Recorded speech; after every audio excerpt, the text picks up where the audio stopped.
오늘 이 마태복음 1장에 기록되어 있는 이 말씀을 보면은 우리가 알지 못할 이름들이 참 많이 나옵니다. 그런데 이 말씀들이 얼마나 중요한 것인가라고 하는 것입니다. 신약 성경의 첫 번째 부분에 아브라함과 다윗의 자손 예수 그리스도의 계보라. 창세기 1장 1절 말씀에 태초에 하나님이 천지를 창조하시니라. 이게 맥이 통하는 거예요. 예수님의 계보가 나타나시고 있는 것입니다. 어떤 이들은 이 성경을 읽다가요, 왜 이렇게 복잡한 계보가 나오느냐. 14대요, 14대요, 14대. 42대에 이르기까지 이야기들이 나오는 것입니다.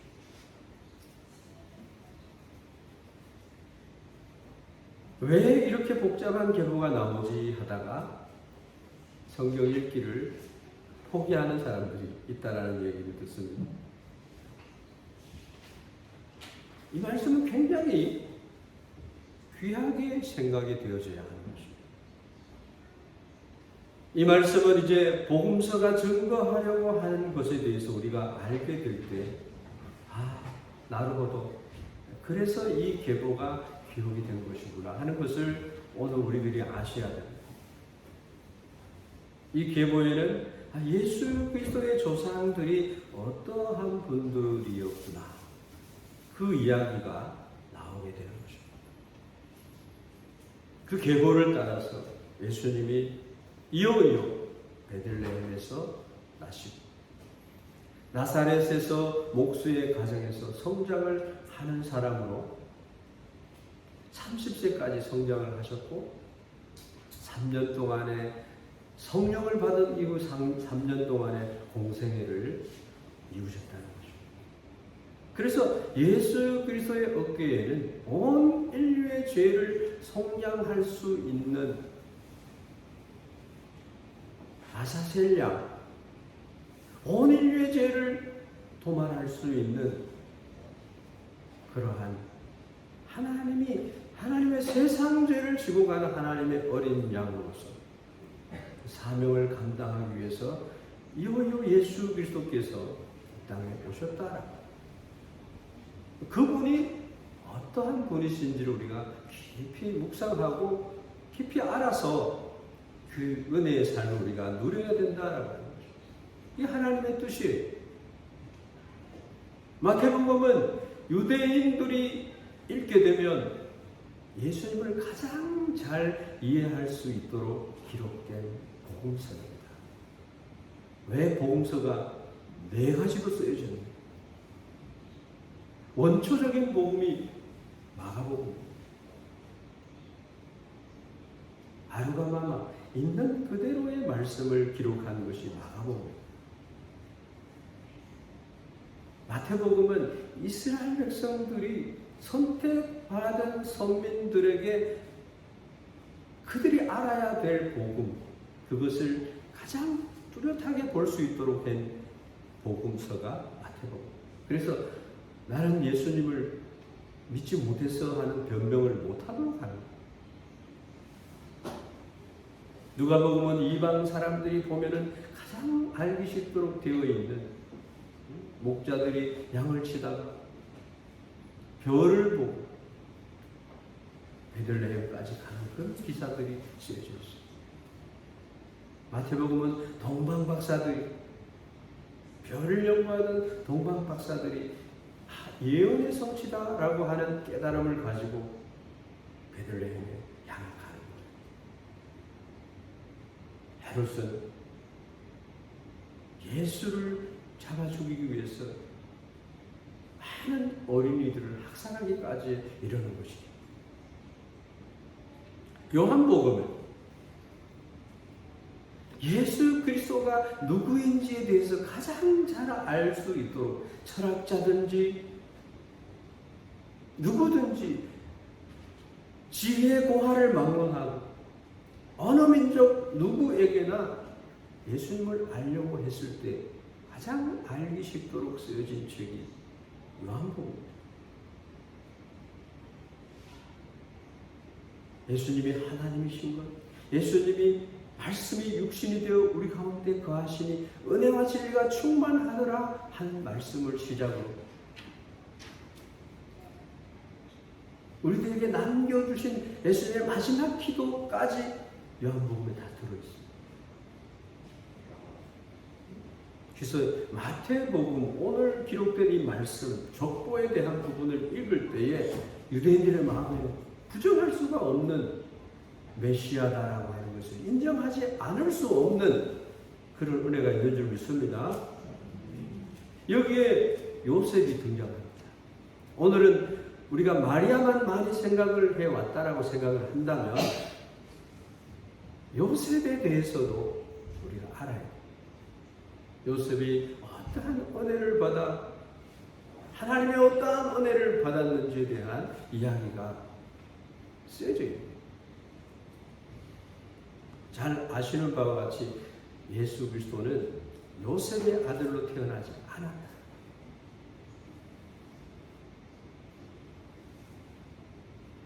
크리스마스의 이야기를 들은 적이 있는 사람은 예수 그리스도가 요셉의 아들이 아니다라고 하는 것에 대해서 잘 알고 있습니다. 성경은 이 사실에 대해서 이렇게 설명을 하고 있죠.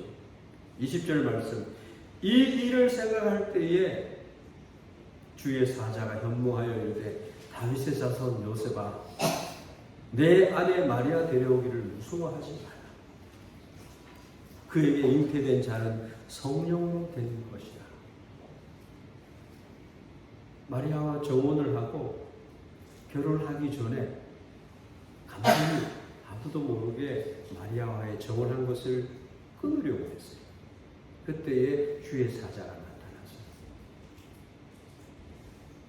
여러분, 예수 그리스도의 탄생은요, 온 인류가 움직이는 축하한 놀라운 사건입니다.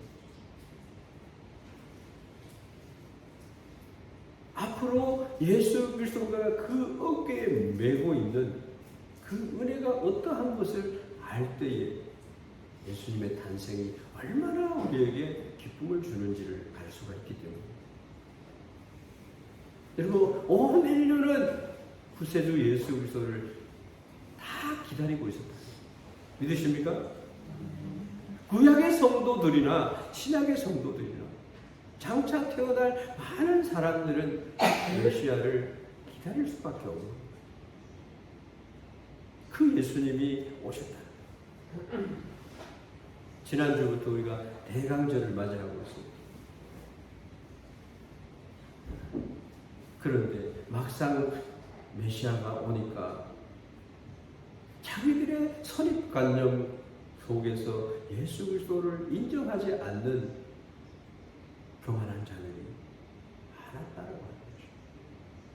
그것은 성경을 가장 잘 안다라고 하는 사람들의 만행이 드러납니다. 여러분, 예수 그리스도를 신령과 진정으로 예배하는 자가 되어야 됩니다. 내 마음에 맞는 부분만 인정하고 맞지 않는 부분은 부정하는 사람이 되면 안 돼요. 우리의 신앙생활은 1년 동안의 삶의 여정 가운데 나의 삶 가운데 그러한 것이 없었나라고 하는 것입니다. 이 크리스마스의 이야기, 이거는 너무나 진지한 이야기입니다. 이 요셉에게 있어서는 직접 요셉의 자손으로 태어나지 않아요. 영적인 자손, 아브라함과 다윗의 자손, 예수 그리스도의 계보라. 그 마지막 부분에 요셉에 대한 부분이 나옵니다. 하나님이 요셉의 가정을 선택하신 거예요.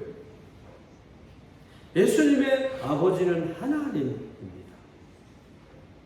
1장 20절의 말씀이 그것을 예수님은 하나님의 독생자라고 우리에게 소개하고 있습니다. 왜 그런데 성경은 예수님께서 요셉의 계보를 가지고 오셨나요? 예수 그리스도의 계보라.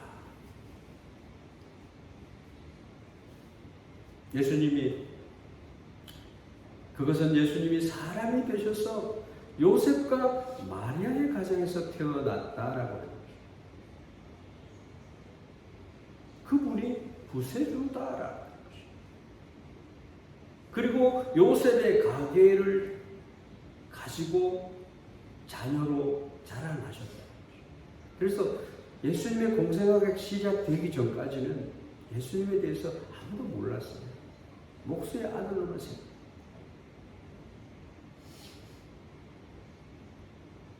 거기에도 예수님이 숨어져 있었어요.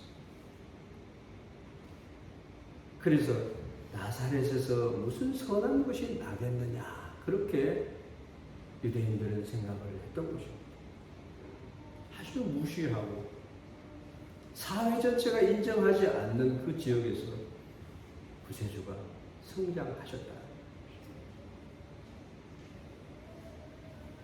요셉의 이 계보를 보면, 요셉의 입장에서 보게 된다면, 요셉은 하나님께서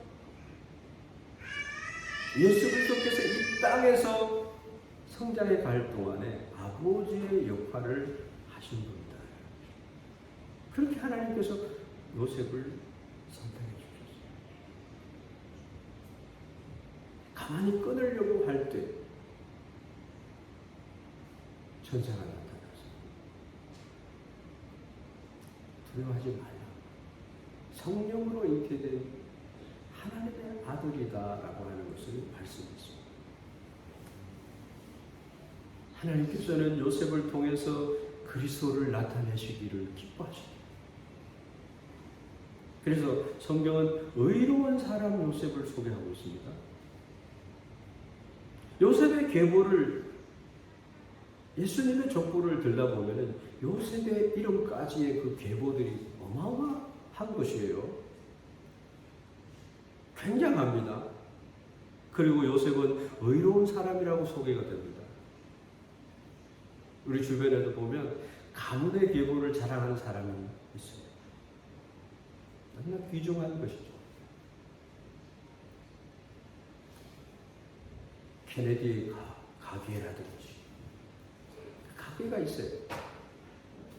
중요한 것이죠.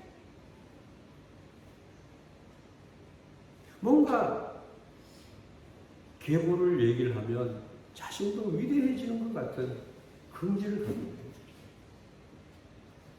근데 요셉의 가게에는요, 다윗이라고 하는 유명한 임금이 등장합니다. 구약 성경에서 가장 위대한 신앙의 선진으로 소개된 아브라함이 등장합니다. 그리고 그 반면 우리가 알지 못하는 이름도 많이 기록이 되어 있습니다. 다말이라든지 이런 분들은 다 알지만,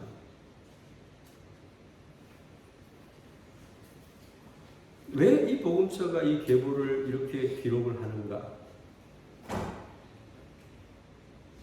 자랑하기 위해서 계보를 기록한 게 아니에요. 요셉의 가계를 자랑하기 위해서 쓰여진 게 아니에요. 이 성경 말씀은 예수 그리스도에 대해서 쓴 책이다. 여러분, 예수님이 왜 이 땅에 오셔야만 되는지 아십니까? 그것은 인간이 만들어낸 종교나 철학이나 율법을 지켜가지고는 구원이 없기 때문에, 천국에 들어갈 수 있는 것은 예수 그리스도를 믿는 믿음 외에는 없어요. 사도행전 4장 12절 말씀에 천하에 구원받을 만한 이름, 그것은 예수 그리스도 이가에는 없다라고 기록되어 있습니다. 그래서 예수님께서 내가 길이요, 내가 진리요, 내가 생명이니 나로 말미암지 않고는 아버지께로 올 자가 없느니라 말씀하셨습니다. 크리스마스 때 예수님을 여러분이 마음 깊이 묵상하고 예수님을 만나는 축복이 있기를 다시 한번 축원드립니다. 나의 인생이 선한 일을 많이 하고 악한 짓을 하지 않으면 좋은 데 갈 것이다. 그러한 심판을 받게 되어 있습니다. 선행을 행한 사람은 선한 행실에 대한 대가를 받아요. 그러나 영생을 얻는 길은요, 예수님밖에 없는 줄 믿습니다. 요셉의 가계를 자랑하기 때문이 아니고 오히려 예수 그리스도의 탄생의 이 사건은 하나님께서 아브라함과 다윗의 자손으로 오실 것을 약속했는 것에 대한 성취라고 하는 것입니다. 모든 사람에게서 구세주가 기다려지게 되어 있는데 아브라함도 다윗도 구세주께서 오시는 것을 기다렸던 거예요. 구약 시대를 살았지만은 다윗은 구세주에 대한 찬양을 하는 것을 볼 수 있습니다. 그런데 아이러니하게도 그 자손으로 아브라함과 다윗의 자손 예수 그리스도에 있습니다. 하나님이 얼마만큼 낮아지셨다라고 하는 것을 나타내는 말씀입니다. 사람의 모습으로 나타나는 그 계보를 얘기를 하고 있습니다. 이것을 유대인들이 봤을 때는 예수님이 구세주야. 부인할 수는 없는 거예요. 복음서의 기자들은 온 인류가 기다리던 구주께서 탄생하신 그 탄생을 우리에게 알리려고 하셨기 때문에 이 계보를 기록한 거예요. 너무나 귀한 계보예요. 이새의 줄기에서 한 쌍이 난다. 즉 예수님께서 구주로 오심을 의미하는 거죠. 왜 이 복음서가 이 계보를 기록했느냐? 요셉의 가계를 자랑하기 위해서 아니라 다윗과 아브라함과 다윗의 자손으로 오실 약속의 성취임을 알리는 것뿐만 아니라 온 인류가 기다렸던 구세주가 탄생하는 것을 우리에게 알리기 위해서 명확하게 이 계보를 기록했다. 다른 한 가지는 예수 그리스도는 우리와 같은 인간으로 오셨다라고 하는 것을 나타내요. 그냥 뭐 어떤 박혁것에는 막 큰 계란 같은 큰 달걀에서 태어났다 이렇게 하고 그런 무화를 만들어서 좀 보통 사람하고 좀 다른 어떤 것을 만들어내요. 우리 한국에서도 곰이 인간이 됐다라고 하는 것을 종교로 만들려고 하는 때가 있었어요. 우리 한국만 그런 게 아니에요. 그리스 로마에 보면은 신하들이 엄청 많아요. 다 우상의 현혹이 되어가지고 내가 누구지라고 하는 것을 찾다가 이상한 것을 만들어내요. 예수님은 뭔가 특별한 인간으로 오실 것처럼 생각하지만 아니다. 죄가 없으신 연약한 볼 모양도 없는 풍채도 없는 그런 모습으로 우리에게 오셨습니다. 그분에게 숨겨진 비밀이 너무 많습니다. 많은 지혜롭고 높은 자들은 예수님을 멸시하고 천대하고 아무런 가치 없는 것으로 취급을 했지만 예수님을 진짜 아는 사람들은 영생을 주십니다. 예수님이 왕의 왕이 되시고 주의 주가 되심을 알게 됩니다. 하나님께 영광의 삶을 살도록 하시는 분이시다. 그분이 우리에게 성령을 보내주십니다. 요셉이라고 하는 인물을 통해서 알게 해주는 사실들이 너무너무 많아요. 이러한 것을 우리가 깨달아 알아야 돼요. 19절에 요셉은 의로운 사람이다. 요셉은 어떤 사람이었느냐? 하나님을 두려워하는 사람. 하나님께 순종하며 살았던 사람이다. 그래서 의로운 사람이라는 이름이 붙는. 또 한 가지는 요셉은 사람에 대해서도 배려할 줄 알아요. 마리아를 얼마나 배려했는지 모르겠어요. 하나님의 선택을 받은 사람들의 모습을 우리가 생각을 해봐야 합니다.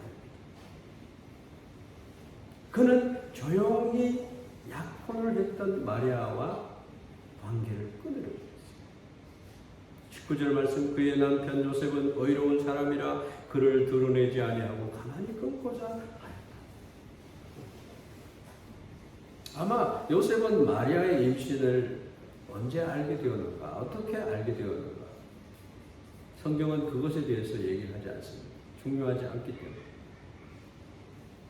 알았다라고 하는 것을 전제하고 말씀합니다. 아마도 마리아가 정혼한 요셉에게 얘기를 했을 것이다. 솔직하게 얘기했을 것이다. 그래서 요셉과 연을 끊으려고 했다. 왜 연을 끊으려고 했을까? 상상을 해보면 이 사실을 내가 어떻게 받아들여야 할지 당혹스러워 했을 것이다. 그렇지 않겠습니까? 신뢰를 하지 못하는 것이 아니라 마리아를 100% 믿고 그랬지만 당혹스러울 것이다. 그리고 다른 한 가지는 내가 감히 하나님의 아들을 받아들여도 될 것인가. 그렇게 고민을 하고 그랬을 때에 주의 천사가 꿈에 현몽하여 나타나서 고민하고 있던 그 사실들을 이렇게 하라라고 말씀을 주셨다라고.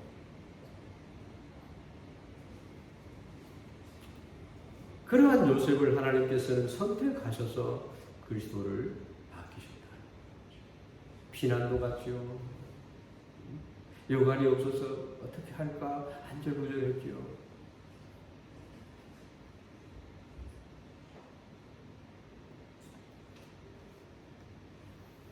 그러면 요셉은 그렇다 할지라도 예수님은 누구인가? 예수님의 별명이 뭔지 압니까? 한번 따라해 봅시다. 임마누엘. 임마누엘입니다. 예수라고 하는 말의 뜻은요, 하나님은 구원이시다. 구약 성경에서는 여호수아라고 하는 이름이 많았어요. 그것을 그리스어 헬라어로 말하면은 예수라는 말이에요. 아주 흔한 이름인데, 그래서 예수님의 이름을 부를 때는 나사렛 예수라고 하는 이름을 부르는 거예요. 사탄이 알아요. 예수의 이름이 너무 많기 때문에 사탄이 안다니까요. 그래서 사탄을 내쫓을 때는 나사렛 예수의 이름으로 내가 네게 명하노니 나에게서 떠나갈지. 하나님의 자녀인 내가 명령할 때 사탄은 도망가게 돼 있어요. 도적이 왔을 때 도적이야! 라고 하면 따라가듯이 예수 그리스도를 믿는 믿음의 사람들이 하나님의 자녀가 선포할 때 하나님의 천군 천사가 옹야하는 줄 믿습니다. 여러분들이 잘 아시다시피 예수라는 이름의 뜻을 잘 알아요. 자기 백성을 그들의 죄에서 구원할 자. 하나님은 자기 백성을 구원하시기 위해서 오셨어요. 죄에서, 죄가 있으면은 절대로 하나님의 영광을 받을 수 없는 존재가 되기 때문에 그 죄를 속량하시기 위해서 오셨다. 요셉의 꿈에 나타난 천사는 이렇게 얘기합니다. 다윗의 자손 요셉아, 내 아내 마리아 데려오기를 무서워하지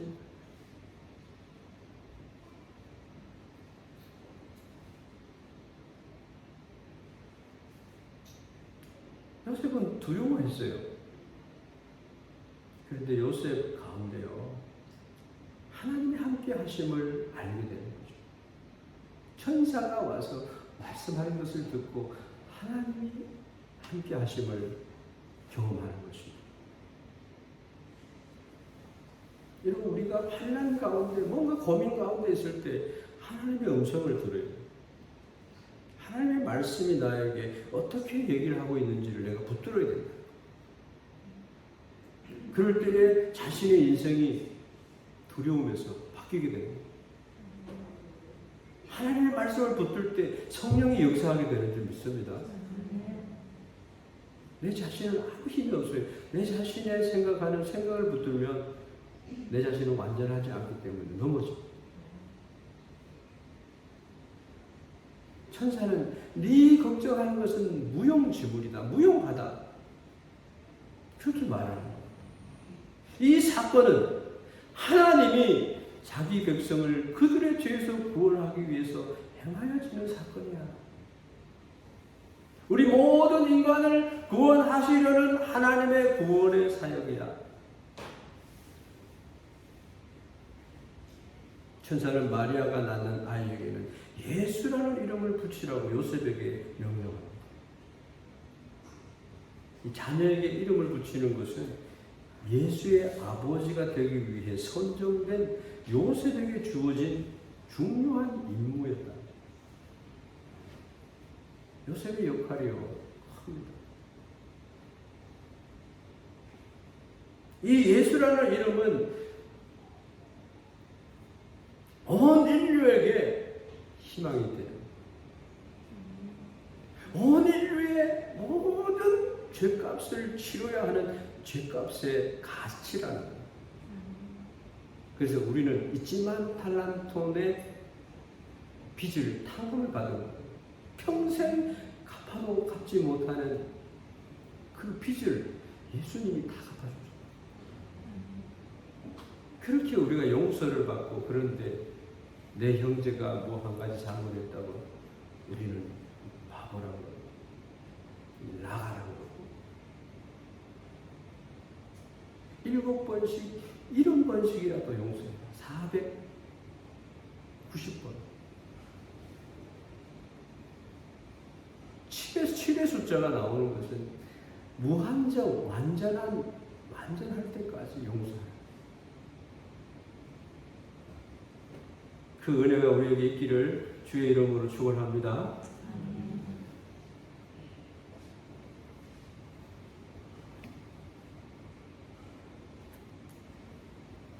하나님께서 우리의 삶을 인도하시는 목자로, 우리의 구원자로 계시다라고 하는 것. 이것을 유대인들 너희들이 알아라 라고 하는 말씀으로 지금 요셉의 이야기를 하는 거예요.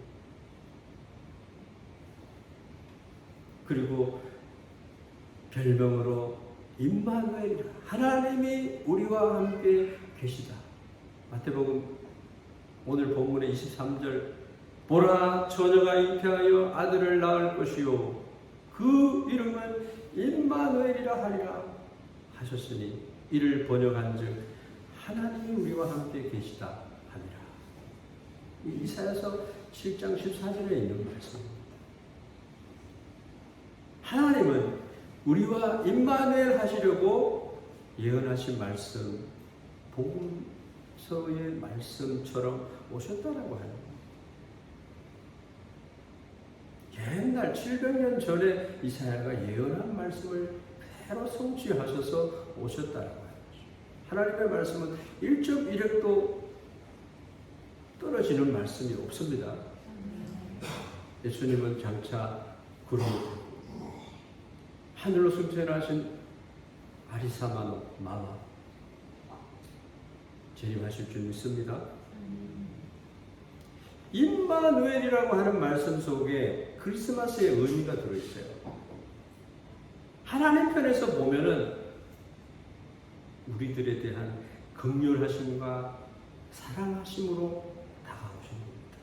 우리에게 나타나신 거예요. 예수님 바라볼 때 하나님이 나를 긍휼히 여기시구나, 나를 사랑하시는구나 라고 하는 것을 알아야 됩니다. 사랑을 받을 자격이 없는 죄인이고 늘 마음은 부패되어 있지만 배은망덕하기 일수인 하나님께 대해서 늘 저항하고 항의하고 불평불만을 하는 나이지만 하나님 나는 왜 이래요? 하나님 계시면 왜 이러냐고. 왜 하나님이 나를 이 땅에 태어나게 하셨나요? 라고 하는 말을 할 때가 있다. 저는 형무소에서 있어봤잖아요. 죄의 모습을 가지고 태어난 이 인류의 인간들에 대한 하나님의 긍휼하심과 사랑하심,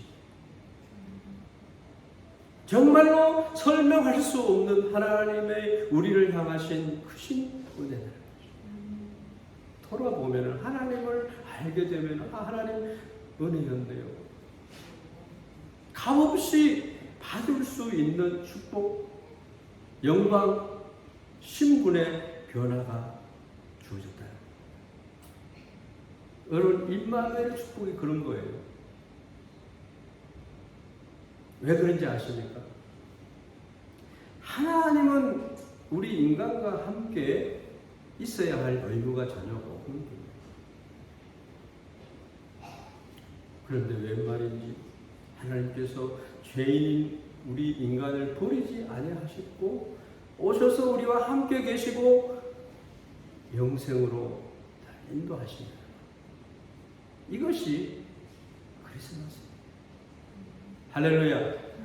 이것이 예수 그리스도의 탄생을 통하여서 우리에게 가르쳐주시는 말씀입니다.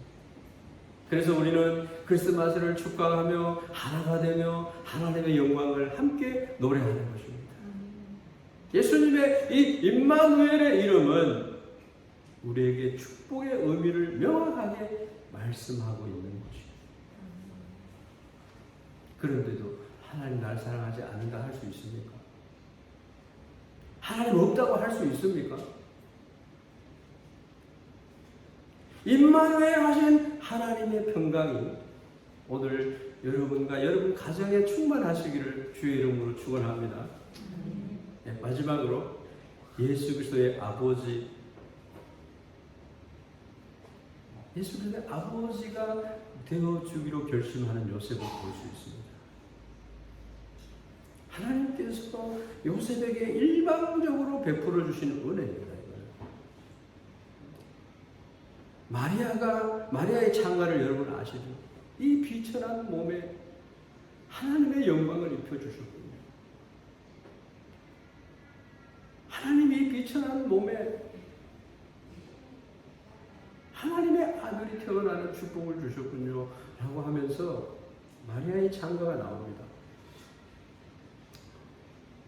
예수님 말씀하셨습니다. 내가 문 밖에 서서 문을 두드리노니 누구든지 내 음성을 듣고 문을 열면 내가 그에게로 들어가 그로 더불어 먹고 그는 나로 더불어 먹으리라. 예수 그리스도는 임마누엘, 하나님이 우리와 함께 하신 전능자가 나의 생애의 동반자가 되어주신다. 더불어 먹는 게 얼마나 행복한 거예요. 너무나 아름다운 표현을 주셨어요. 내가 주는 물을 마셔라. 내가 주는 물은 영생하도록 솟는 샘물이 되리라. 영생의 물이에요. 행복하시기 바랍니다. 행복을 느끼시길 바랍니다.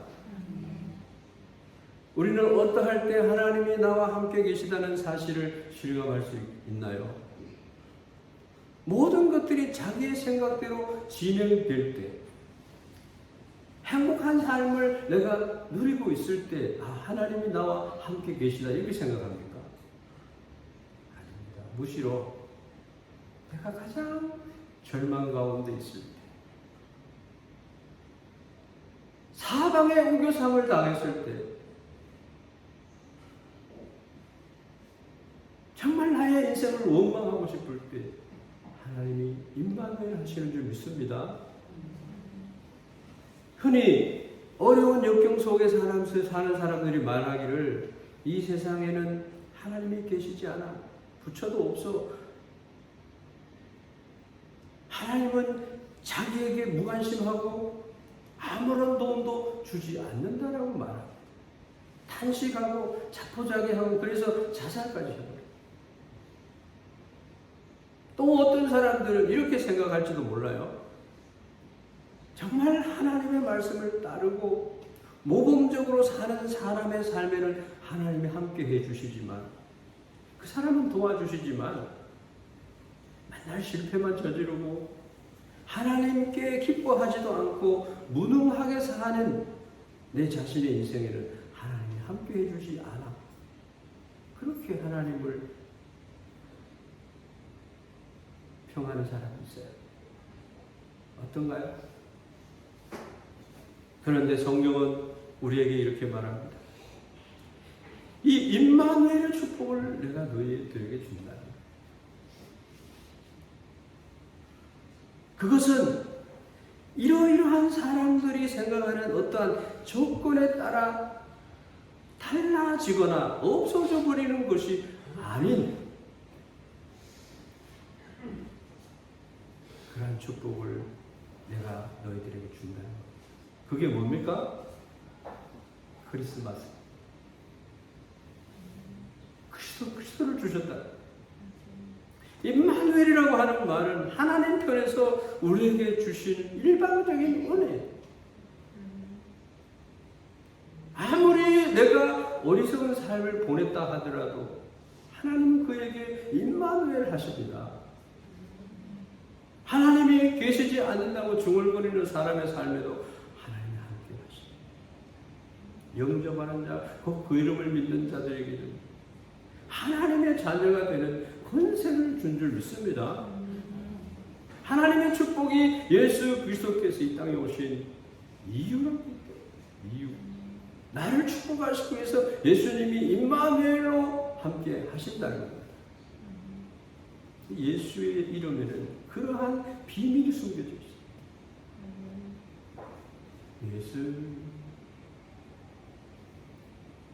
그 이름은 비밀입니다.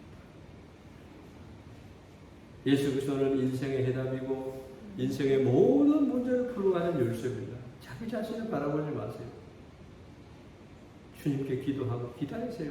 반드시 응답을 해주실 줄 믿습니다. 여러분의 삶을 바꾸시는 분이 예수님이세요. 임마누엘 예수님이세요. 한 가지만 말씀하고 말씀을 마치겠습니다. 사사기서 6장에 보면은 하나님의 사자가 기드온에게 나타나서 말씀하는 말씀이 나옵니다. 기드온에게 큰 용사여 이렇게. 기드온은 도마도마합니다. 당혹스러워합니다. 마치 요셉에게 천사가 나타나서 마리아에게 예수가 태어난다고 했을 때 도마도했던 것하고 같은 내용입니다. 큰 용사여 하나님이 너와 함께 합니다. 이렇게 얘기하니까 기드온이 이렇게 합니다. 오 나의 주여 여호와께서 우리와 함께 계시면 어찌해서 이 모든 일이 우리에게 일어나나. 미디안이 늘 와서 농사만 지어놓으면은 다 뺏어가는 거예요. 가나안에 입성한 이스라엘 백성들이 절망 가운데 빠진 거예요.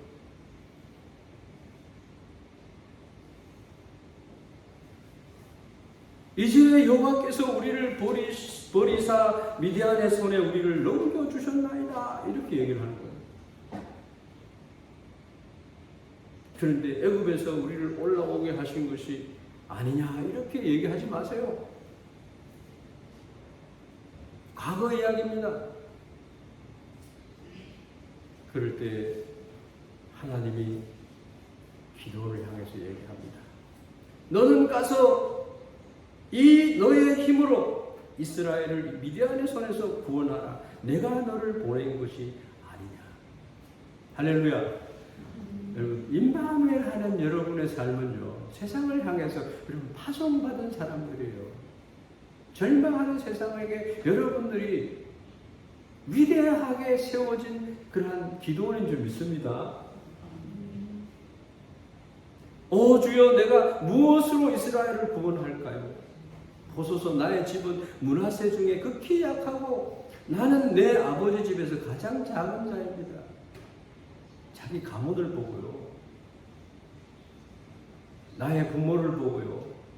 하나님 이거밖에 아니야. 이렇게 생각하지 말라는 거예요. 처음 미약하지만 지극히 창대해질 줄을 믿습니다. 아멘. 여러분 자녀들을 축복하시고 하나님이 함께 하시면 창대해질 줄을 믿습니다. 여러분의 꿈을 이루어 주실 줄 믿는다는 거예요. 그래서 이렇게 얘기합니다. 하나님께서 내가 반드시 너와 함께 하리. 내가 미디안 사람 치기를 한 사람을 치듯 하리라.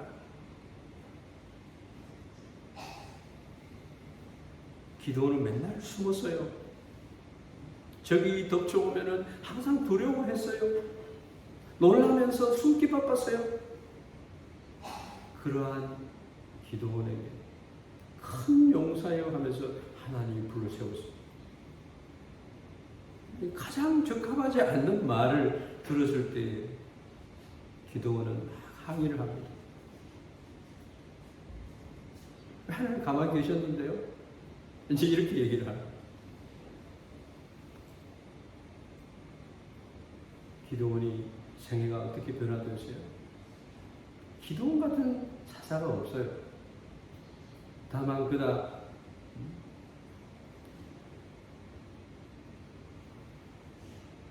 기생하게 빠져가지고 그렇게 사는 것 때문에 그가 근데 마지막에 회개하고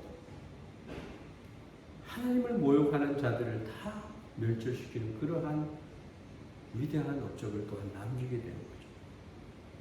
그것은 하나님의 임마누엘이 그에게 있었기 때문에 큰 용사여 주님이 당신과 함께 계십니다.